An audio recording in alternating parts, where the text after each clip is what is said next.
नमस्कार, मैं हूं आशीष वर्मा। मॉर्निंग कॉल में आपका स्वागत है। इकोनॉमी के लिए हर तरफ से अच्छी खबरें मिल रही हैं। अच्छे मॉनसून की भविष्यवाणी, मार्च में रिटेल महंगाई में आधे % की कमी और फरवरी आईआईपी का बढ़कर 2% होना। कुल मिलाकर बाजार का मिजाज अच्छा बनने के पूरे आसार हैं। पिछले 2 दिनों से बाजार में तेजी भी दिखी है। सवाल यह है कि आज भी ये तेजी बरकरार रहने वाली है। आपको बताएंगे कि हफ्ते के आखिरी कारोबारी दिन बाजार में आपकी रणनीति क्या होनी चाहिए। लेकिन पहले हेडलाइंस। एनर्जी शेयरों की बदौलत अमेरिकी बाजार बढ़त के साथ बंद। डाउ जोन्स पे 150 पॉइंट से ज्यादा की तेजी। एशियाई बाजारों में कारोबार की अच्छी शुरुआत। रूस और सऊदी अरब के बीच कच्चे तेल उत्पादन में कटौती पर बनी सहमति। ईरान पर निर्भर नहीं होगा फैसला। कच्चा तेल 2016 के उच्चतम स्तर पर पहुंचा। आज इस हफ्ते का आखिरी कारोबारी दिन। अंबेडकर जयंती और रामनवमी के चलते अगले 2 दिन रहेगी छुट्टी।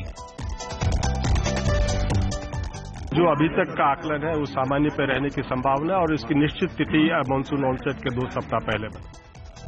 स्काईमेट के बाद मौसम विभाग ने भी जताया अच्छे मॉनसून का अनुमान। सामान्य से ज्यादा होगी बारिश। इकोनॉमी के लिए दोहरी खुशखबरी। मार्च में रिटेल महंगाई आधा % नीचे खिसकी। फरवरी आईआईपी भी बढ़कर 2% हुई। 3 महीने में पहली बार पॉजिटिव हुई आईआईपी। एक्सिस बैंक ने 15 बेसिस पॉइंट तक घटाई ब्याज दरें। 18 अप्रैल से लागू। बैंक को भरोसा मार्जिन पर नहीं पड़ेगा फर्क। और आईएमएफ को भी भारत की तेज ग्रोथ का भरोसा। 2016-17 में 7.5% ग्रोथ की जताई उम्मीद। ग्लोबल ग्रोथ का लक्ष्य किया कम। लेकिन सबसे पहले देख लीजिए आज बाजार में, यानी कि बुधवार के कारोबारी सत्र में किस तरह के संकेत आ रहे हैं। हमारा जो निफ्टी सिंगापुर में लिस्टेड है वो दर्शा रहा है कि शायद एक अच्छी शुरुआत होती हुई नजर आए। 2.3% के आसपास का उछाल।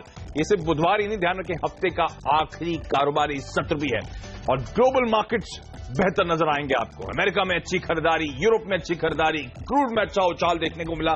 और एशियन मार्केट्स आपकी स्क्रीन पर आधे से 1% के आसपास ज्यादातर मार्केट्स में मजबूती के साथ कामकाज होता हुआ। ऐसे में सीएनबीसी आवाज के मार्केट एडिटर अनिल सिंघवी का मानना है कि भारतीय बाजारों में आज भी खरीदारी करने के मौके ढूंढने चाहिए। अनिल की रणनीति क्या है, लेवल्स कौन से होंगे, ये सब डिटेल में आगे अनिल से मैं बातचीत करूंगा।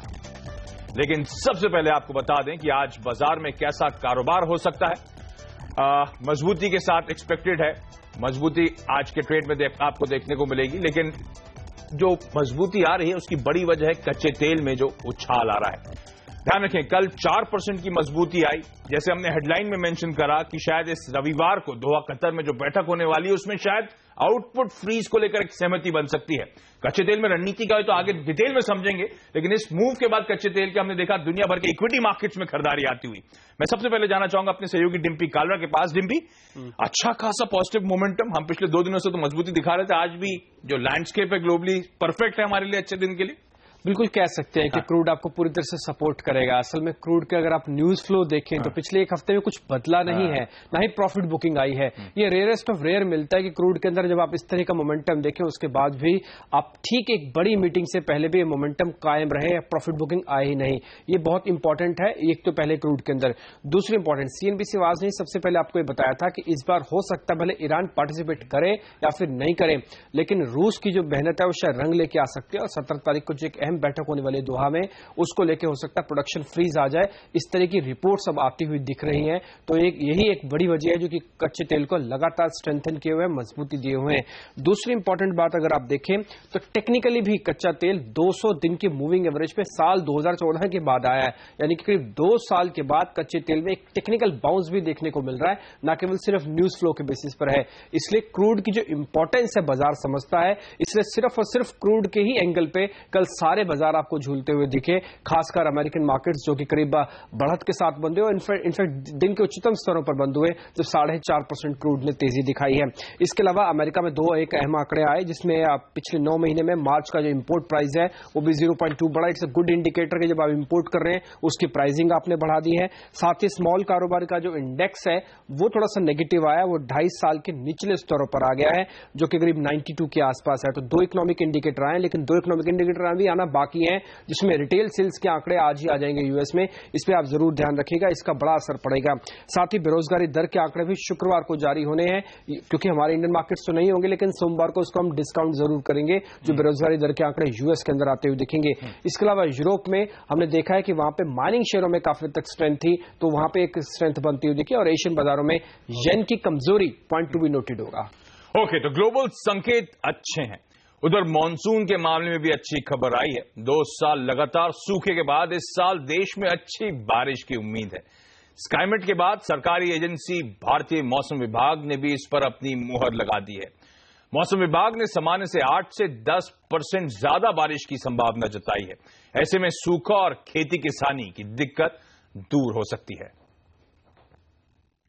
देखिए, जब सामान्य से अधिक होता है तो उसका एक सीधा तात्पर्य यह है कि मानसून फ्लो जो है वो तीव्र होता है, तो उसमें जो पश्चिमी घाट क्षेत्र है प्लस मानसून द्रोणी का जो क्षेत्र है और जहां मानसून लो बनते हैं, ये पूरा क्षेत्र जो है यानी मध्य भारत और पश्चिमी तट, यहाँ मानसून सक्रिय रहने की संभावना। ऐसी परिस्थिति में उत्तर पूर्वी भारत और तमिलनाडु के कुछ जिलों में और जो सटा हुआ रायलसीमा के कुछ एक जिलों में सामान्य से, उसमें अभी मानसून की स्थिति अभी जो लग रही है वो बेहतर। जो अभी तक का आकलन है वो सामान्य पर रहने की संभावना और इसकी निश्चित तिथि मानसून ऑनसेट के 2 सप्ताह पहले बताई। चलिए, तो इस साल मानसून अच्छा होने वाला है, लेकिन इकोनॉमी के लिए और भी अच्छी खबरें आ रही हैं। ग्रोथ बढ़ रही है तो दूसरी तरफ महंगाई की चिंता कम हो रही है। मार्च में रिटेल महंगाई घटकर 4.83% हो गई है। यह पहली बार है जब खुदरा महंगाई 5% से नीचे आई है। इधर ग्रोथ के मोर्चे पर भी बूस्टर डोज मिला है। जनवरी के -1.5% के मुकाबले फरवरी में आईआईपी ग्रोथ उम्मीद से कहीं बेहतर 2% हो गई है। 2016 में यह पहली बार है जब इंडस्ट्रियल ग्रोथ पॉजिटिव रही है। कैपिटल गुड्स को छोड़कर ज्यादातर सेक्टर्स में अच्छी ग्रोथ देखने को मिली। इस बारे में और बात करने के लिए अब मेरे साथ मेरी सहयोगी हर्षदा सावंत जुड़ रही हैं। हर्षदा, पहले आईआईपी जो सुधार देखने को मिला है, ये पुश कहां से आ रहा है, समझाएं। आप कह सकते हैं कि आईआईपी के आंकड़े वाकई में उत्साहजनक है। 1.5% के अनुमान के मुकाबले हमने देखा है इंडस्ट्रियल प्रोडक्शन 2% पर आई है और बाजार इससे वाकई में खुश नजर आएगा। जो ग्रोथ आई है वो लार्जली हम देख रहे हैं इलेक्ट्रिसिटी क्षेत्र में देखने को मिली है। पिछले महीने के मुकाबले यहाँ पर ग्रोथ 9.6% पर रही है। यही नहीं, कंज्यूमर नॉन ड्यूरेबल में भी हमने देखा है अच्छी खासी रफ्तार बनती हुई दिखाई दी है और 5% की ग्रोथ देखने को मिली है। लेकिन एक क्षेत्र जहां पर हम देख रहे हैं धीरे धीरे करके सुधार वाकई में आ रहा है, वो है कैपिटल गुड्स। याद रखिए, पिछले महीने -20.4% का आंकड़ा देखने को मिला था इंडस्ट्रियल प्रोडक्शन का इस क्षेत्र के लिए, जो इस महीने आया है -9.8%। अब जानकारों को उम्मीद यही है कि अगर निजी कंपनियों की ओर से निवेश बढ़ता हुआ दिखाई देता है आने वाले महीनों में, कैपिटल गुड्स का आंकड़ा में भी और सुधार देखने को मिलेगा और ये पॉजिटिव टेरिटरी में दिखाई देंगे। ओवरऑल ये नंबर्स काफी इंप्रेसिव हैं, उत्साहजनक जरूर हैं। बिल्कुल, हाँ, स्ट्रीट एक्सपेक्ट कर रहा था पॉजिटिव आईआईपी होगा, लेकिन ज्यादा से ज्यादा अनुमान थे 1.5% के आसपास आईआईपी के आंकड़ों के, तो उम्मीद से कहीं बेहतर 2% फरवरी में आईआईपी की ग्रोथ पहुंचती हुई। लेकिन 5% के नीचे सीपीआई, कितनी बड़ी राहत है हर्षदा? क्या बस ब्याज दरों में कटौती जल्द देखने को मिल सकती है? हम सब ये जानना चाहते हैं अब आपसे।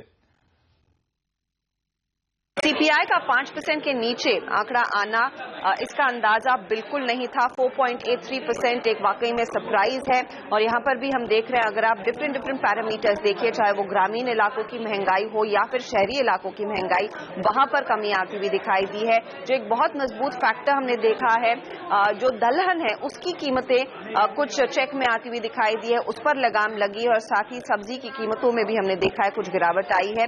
और इस सब ने इस कोर इन्फ्लेशन के आंकड़े को नियंत्रण में रखा है, उसको वीक किया है। यही वजह है कि हम देख रहे हैं सीपीआई के आंकड़े जो है वो 5% के नीचे हैं। ज्यादातर जानकार ये कह रहे हैं कि 5% के नीचे अगर ये आंकड़े सस्टेनेबल बेसिस पर स्थिर रहते हैं, लगातार अगले महीनों में 5% के आंकड़े के नीचे ही नंबर्स देखने को मिलते हैं, तो एक बहुत स्ट्रांग केस बनता है कि जून की पॉलिसी या फिर उससे पहले आरबीआई रेट कट के बारे में विचार करे।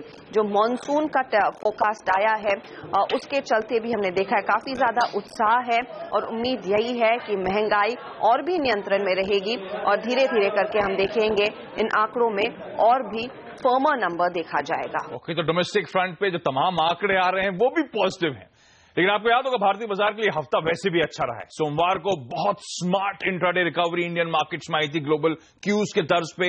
कल भी एक सुस्त शुरुआत के बाद लगातार हाई लेवल्स पे एक्यूमुलेशन देखने को मिला और फाइनली दिन के हाईज पे जाके इंडियन मार्केट्स आधे % के उछाल के साथ क्लोज हुए। आज वेडनेसडे और आखिरी दिन है हफ्ते का। अनिल जी मेरे जो मार्केट रिलेटेड हैं वो अब मेरे साथ जुड़े हैं। अनिल जी, बेहद तगड़ा मोमेंटम इंडियन मार्केट्स में, एफआईआईज की बाइंग के आंकड़े आते हुए, ग्लोबल क्यूज लगातार पॉजिटिव होते हुए, कच्चे तेल में हम देख रहे हैं राहत आती हुई, एक रैली आती हुई, वो शायद एक सेंटिमेंटल पॉजिटिव है। और डोमेस्टिक फ्रंट पे मॉनसून, आईआईपी, इन्फ्लेशन सब हमारे कंफर्ट जोन में आते हुए।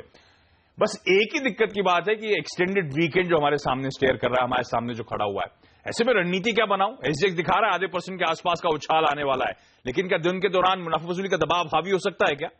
थोड़ा आ सकता है आशीष ऊपर के स्तर पर, और उसकी वजह यही है, पहला तो जो आपने कहा एक्सटेंडेड वीकेंड, और दूसरा आप ही की सेक्टर की दिग्गज कंपनी इन्फोसिस नतीजे पेश करेगी, तो वहां पर गलती की गुंजाइश है नहीं। जिस तरह से स्टॉक भागा है तो सोमवार को उस पर रिएक्शन देना है, तो थोड़ी प्रॉफिट बुकिंग आएगी। ये सिर्फ प्रॉफिट बुकिंग होगी, सेल ऑफ नहीं होगा, यू टर्न नहीं होगा बाजार का। ऐसा इस वक्त संकेत कोई ऐसा है नहीं जिससे आप ये माने कि बाजार घूम जाएगा या 7777 जो पिछले हफ्ते हमने टॉप बनाया था उसको पार नहीं करेगा। तो इसमें कोई डाउट नहीं कि मोमेंटम स्ट्रांग है। तो ऐसे में बाजार को ट्रेड करने के लिए आप अपने लेवल्स का इंतजार करें, मौके मिलते हैं और मिलेंगे। कुल मिलाकर ग्लोबल मार्केट्स इतने स्ट्रांग है और लोकल फैक्टर्स इतने सपोर्टिव होते हुए दिख रहे हैं, तो बड़े करेक्शन की उम्मीद करें नहीं। आज 7700 निर्णायक लेवल है, उसके ऊपर जब तक टिका हुआ है तब तक घबराने की जरूरत नहीं है, और डेटा भी इसी तरह की इंडिकेशन दे रहे हैं। ऊपरी स्तरों पर पहला लेवल 7775 का है, उसको पार होने के बाद तो फिर और तगड़ी शॉर्ट कवरिंग आती हुई दिखेगी और खरीदारी आती हुई दिखेगी। तो अगर आज वीकली क्लोजिंग हमें 7775 के ऊपर मिल जाए, फिर तो आप ये तैयार कर लीजिए कि 7950, 8000 बहुत जल्दी आने की तैयारी में बाजार में हो सकती है। तो आज की क्लोजिंग ज्यादा अहम होगी, लेकिन वो क्लोजिंग ना मिले और 7700 की भी क्लोजिंग मिल जाए तब भी घबराने की बात नहीं है। जहां तक बैंक निफ्टी का सवाल है, वहां पर भी अच्छी मजबूती है और अच्छे मॉनसून की उम्मीद में बैंक शेयर थोड़े और भागेंगे। 16,000, 16,200 तक के लेवल मुझे बैंक निफ्टी पर आते हुए दिख रहे हैं। तो ओवरऑल खरीदारी का रुझान है। और सबसे बढ़िया बात जो कल भी हम कह रहे थे आशीष, कुछ समझ में ना आए, कैश मार्केट के स्टॉक्स पर कूद जाइए, वहां पर इतनी बेहतरीन तेजी है, इतनी दमदार तेजी है, तो जो ट्रेडर्स को पसंद आते हैं छोटी साइज के 25, 50, 100 रुपए वाले शेयर कैश मार्केट के, वहां बड़ा एक्शन रहेगा। बिल्कुल भाई, एक ही दिक्कत की बात है, जब बाजार का मूड सुधरता है तो छुट्टियां जाती हैं, और जब कमजोरी होती है तो पांचों के पांचों ट्रेडिंग सेशन मिल जाते हैं हमको। लेकिन चलिए, पॉजिटिव मोमेंटम है, इससे बेहतर कॉन्कॉक्शन है, इससे बेहतर संकेत हो नहीं सकते जो मैं आपको गिना रहा था। तो भारतीय बाजारों के लिए सारा सेटअप बेहद पॉजिटिव है। एसजीएक्स दिखा रहा है मजबूती के साथ कामकाज होगा। अनिल मानते हैं खरीदारी करके चले निफ्टी में, इवेंचुअली आपको 7775 तक के लक्ष्य, 7775 तक के टारगेट्स निफ्टी में देखने को मिल सकते हैं। बैंक निफ्टी में खरीदारी करके चलें। एक बात का ध्यान रखें, क्योंकि एक लंबा वीकेंड आने वाला है, 4 सत्र हमें नहीं मिलेंगे। अब इसके बाद हम सीधे सोमवार को कामकाज की शुरुआत करेंगे। शायद थोड़ा सा मुनाफा वसूली का प्रेशर सेकेंड हाफ में आ सकता है। लेकिन अब मेरे साथ manasjaiswal.com के मानस जायसवाल जुड़ रहे हैं। Manas, hi, good morning. अच्छा मोमेंटम इंडियन मार्केट्स में, संकेत पॉजिटिव, कैसे ट्रेड करूं सर? देखिए, बहुत ही clear high top higher bottom बन रहे हैं। निफ्टी ने 50 दिनों के मूविंग एवरेज पर सपोर्ट देने के बाद कल अल्टीमेटली 7700 के लेवल भी ब्रेक कर दिए हैं। ट्रेंड तो काफी पॉजिटिव है और मैं समझता हूँ कि लॉन्ग साइड पे ही प्ले करना चाहिए। अब मैं समझता हूँ कि जो पिछले हाई से 7777 के, उसको टारगेट बना के नहीं चलना चाहिए। आप उम्मीद कर सकते हैं कि 7850 तक के टारगेट पॉसिबल है, तो 7850 के टारगेट सेट करें, 7670 का स्टॉप लॉस करें। ओके, तो मानस भी मानते हैं खरीदारी करके चलें और थोड़ा सा और एग्रेसिव टारगेट्स आपकी सीन्स पर आते हुए 7850 तक के लेवल्स तक अप्रोच करें। सेटअप चार्ट्स पे बेहद पॉजिटिव नजर आता है। लेकिन मानस, कोई स्टॉक्स आपने आइडेंटिफाई करें आज की ट्रेड के लिए सर? देखिए, मिड कैप के साथ ही रहेंगे, वो ज्यादा अच्छे लगते हैं चार्ट पे। इसलिए पहला स्टॉक ग्रेनुल्स इंडिया रहेगा, जहां पर 122 और 116 की रेंज में स्टॉक पिछले 3 हफ्ते स्टेट कर रहा था, बट कल ये रेंज ब्रेक हुई है। वॉल्यूम के साथ स्टॉक ने 100 दिनों का मूविंग एवरेज ब्रेक किया है, तो काफी पॉजिटिव चार्ट लगता है। ऐसा लगता है कि 135 के टारगेट जल्द ही देखने को मिलेंगे। तो 135 की टारगेट सेट करें, 122 का स्टॉप लॉस लगाएं।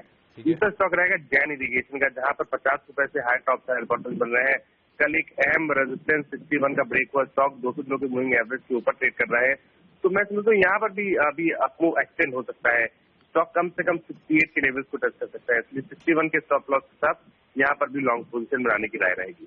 ओके मानस, बहुत बहुत धन्यवाद। तो निफ्टी में खरीदारी करने की सलाह और 7850 तक के टारगेट्स आपको देखने को मिल सकते हैं। तो एग्रेसिव टारगेट्स, अभी भी खरीदारी, मोमेंटम कंटिन्यू होगा। स्टॉक स्पेसिफिक, ग्रैन्युल्स इंडिया और जैन एग्रीगेशन दोनों में खरीदारी करने के मौके, लेवल जो मानस सुझा रहे हैं आपकी स्क्रीन पर। और अब सीधे पूजा के पास चलते हैं, जिन्होंने कुछ और एक्सपर्ट से बातचीत करी आज के ट्रेडिंग कॉल्स के लिए। पूजा, क्विकली बताएं प्लीज। जी, अनुज दीक्षित ने आज औरोबिंदो फार्मा में खरीदारी की राय दी है। उनका मानना है कि 2 से 3 दिन में 810 के लेवल्स स्टॉक्स में देखने को मिल सकते हैं। इसके अलावा विवेक गुप्ता ने आईटी काउंटर विप्रो में खरीदारी करने की राय दी है। अच्छी तेजी देखने की उम्मीद है इस स्टॉक में भी, और 577 के लेवल्स देखने को मिल सकते हैं। 563 का स्टॉप लॉस लगाकर चलने की राय। और आखिर में AK प्रभाकर ने सिंटेक्स इंडस्ट्रीज में खरीदारी की राय दी है। 84 के लेवल्स इस स्टॉक में देखने की उम्मीद। ओके, तो ये तमाम स्टॉक स्पेसिफिक आइडियाज आज के ट्रेडिंग सेशन के लिए। लेकिन इसके अलावा आज कौन से टॉप 5 शेयर्स रहेंगे फोकस में, खबरों की वजह से मेरे सहयोगी हेमंत गैयब मेरे साथ स्टूडियो में जुड़ चुके हैं। हेमंत, हाय, गुड मॉर्निंग। मॉर्निंग आशीष। विप्रो, इसके ऊपर नजर होनी चाहिए। आईटी कंपनियों पर वैसे तो नजर है ही सबकी, क्योंकि इन्फोसिस के नतीजे आने वाले हैं शुक्रवार को। लेकिन देखिए, विप्रो ने जो बायबैक के प्रपोजल की बात करी थी, उसके ऊपर फैसला 20 अप्रैल को होने वाला है। कितना बायबैक करेंगे, किस रेशियो में करेंगे, ये सब डिटेल्स 20 अप्रैल को सामने आ जाएंगी। इस शेयर पर तेजी देखी जा सकती है आज के सत्र में। जय कुमार इंफ्रा, आइनॉक्स लेजर, ये 2 ऐसी कंपनियां हैं जहां पर FII निवेश सीमा जो है, ऊपरी हिस्सा उसका ट्रिगर हो चुका है। तो अब यहां पर FIIs और हिस्सेदारी नहीं खरीद पाएंगे। सेंटीमेंट के लिहाज से जनरली इस तरह की खबरें खराब मानी जाती हैं। लेकिन अच्छी खबर है बैंक्स के लिए, चाहे वो प्राइवेट सेक्टर बैंक्स हो, चाहे वो पब्लिक सेक्टर बैंक्स हो। देखिए, मॉनसून के पूर्वानुमान मेट और आईमेट की तरफ से तो अच्छे आ ही चुके हैं, लेकिन अब कल जिस तरह से IIP के आंकड़े आए हैं और 1.5% के आसपास के अनुमान लगाया जा रहा था, लेकिन 2% पॉजिटिव आया है ये आंकड़ा, ये अच्छी बात है। और CPI का आंकड़ा भी देखिए 5% के नीचे आया, 4.8% टू बी मोर प्रिसाइज। ये तीनों चीजें मिलकर ऐसा लग रहा है कि अब रेट कट शायद फिर से होता हुआ नजर आए। और इस बार 1/4% का ही ब्याज दरों में कटौती की है गवर्नर साहब ने, तो काफी सारा रूम है उनके पास। तो एक रेट कट होप्स वापस से जगनी शुरू हो जाएंगी। इसके अलावा शिल्पा मेडिकेयर पर भी नजर रखिए। GMP सर्टिफिकेट, आसान भाषा में गुड मैन्युफैक्चरिंग प्रैक्टिसेस के लिए एक सर्टिफिकेट मिला है जापान की अथॉरिटी से इनके 2 API यूनिट्स को। तो इस शेयर में तेजी देखने को मिल सकती है। लक्स इंडस्ट्रीज एक ऐसा स्टॉक जो बड़ी टिकट साइज का है, और अब यहां पर कंपनी के बोर्ड ने यह विचार किया है कि इसका स्टॉक स्प्लिट किया जाए। तो एक शेयरों को 5 हिस्सों में बांटने का फैसला लिया है।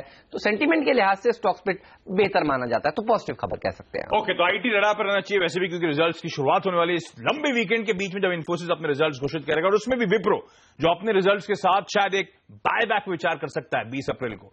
जय कुमार, आइनॉक्स, FI निवेश सीमा की जो लिमिट्स हैं वो हिट कर चुकी हैं, तो बुरी खबर है स्टॉक के लिहाज से। फर्दर बाइंग उस पॉकेट से नहीं आएगी।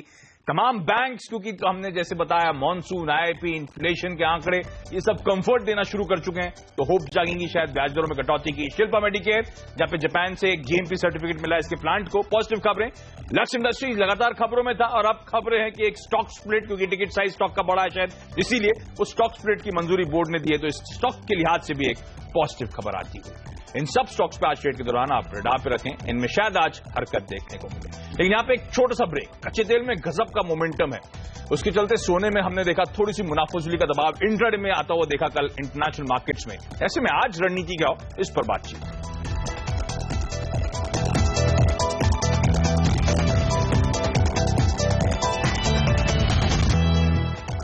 ब्रेक के बाद आपका स्वागत है, और अब कमोडिटी और करेंसी मार्केट्स पर फोकस। क्रूड 2016 के उच्चतम स्तर पर पहुंच गया है।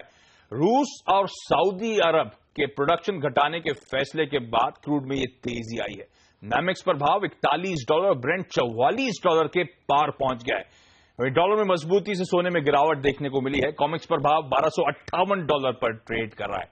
उधर कल रुपए में फ्लैट कारोबार देखने को मिला। तो कमोडिटी और करेंसी मार्केट्स में आज क्या स्ट्रैटेजी हो, इस पे बातचीत करेंगे अब हम कार्वी कॉम्ट्रेड की प्रिया चौधरी से।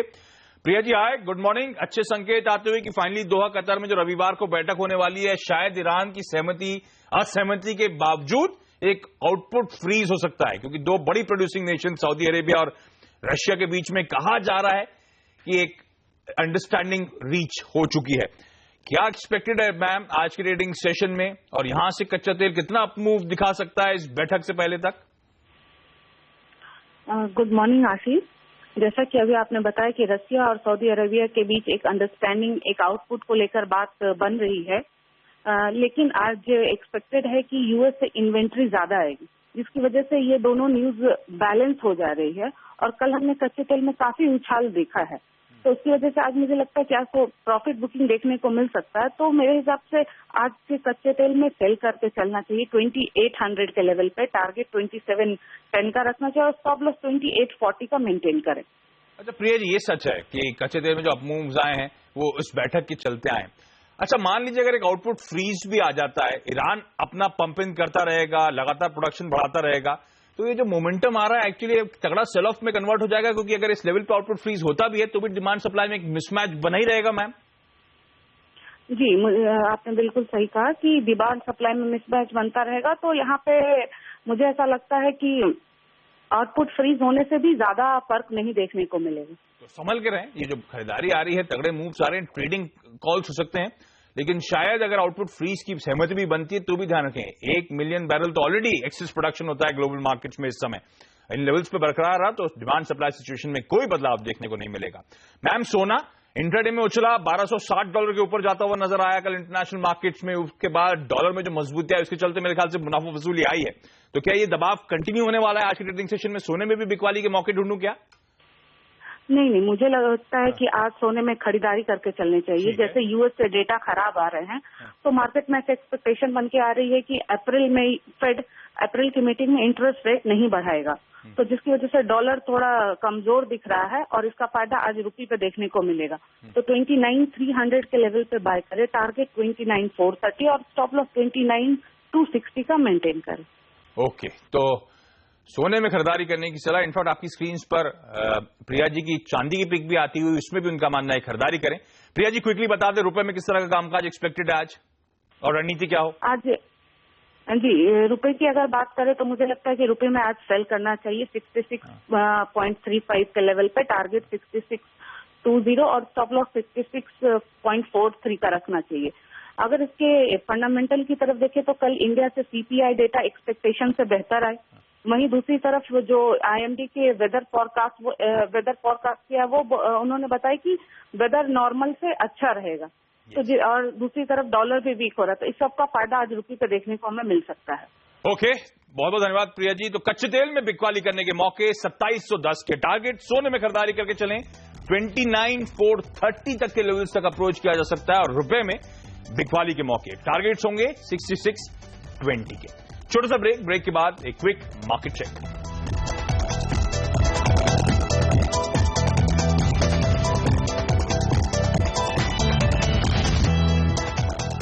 ब्रेक के बाद आपका स्वागत है और सबसे पहले आज के इवेंट्स कैलेंडर पर नजर डालिए, यानी कि आपकी और हमारी नजरें आज कहां रहनी चाहिए। आज सुबह 11 बजे कैबिनेट की एक बैठक है, साथ साथ मैरीटाइम इंडिया समिट में भाग लेंगे केंद्रीय मंत्री नितिन गडकरी। दक्षिण कोरिया इस मैरीटाइम इंडिया समिट में पार्टनर है।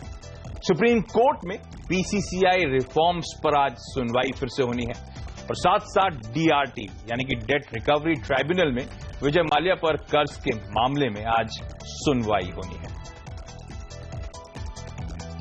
लेकिन देख लीजिए बुधवार की सुबह, ध्यान रखें वैसे हफ्ते का आखिरी ट्रेडिंग सेशन है, कल रामनवमी और उसके बाद डॉक्टर बाबा साहब राव अम्बेडकर जयंती और उसके बाद रामनवमी के चलते दो दिनों की मार्केट हॉलिडे है। आखिरी दिन संकेत बेहद पॉजिटिव है, ग्लोबल क्यूज मजबूत, कच्चे तेल में उछाल, डोमेस्टिक फ्रंट में मॉनसून, आईआईपी, इन्फ्लेशन सब हमारे कंफर्ट जोन में है। इसलिए आप देख रहे हैं एसजीएक्स निफ्टी मजबूती के साथ 2.5% के उछाल के साथ कामकाज करता है और दोनों एक्सपर्ट अनिल से बात करी और साथ साथ आज मानस से बात करी, दोनों का मानना है खरीदारी करके चलें 77-75 पहला टारगेट और मानस तो मानते हैं 78-50 तक के लेवल्स आपको निफ्टी में देखने को मिल सकते हैं। लेकिन चलिए मॉर्निंग कॉल में आज के लिए इतना ही। यहाँ पे वक्त तो चला एक छोटे से ब्रेक का। ब्रेक के बाद हेमंत और डिम्पी आपके लिए लेकर आएंगे स्टॉक 2020। नमस्कार।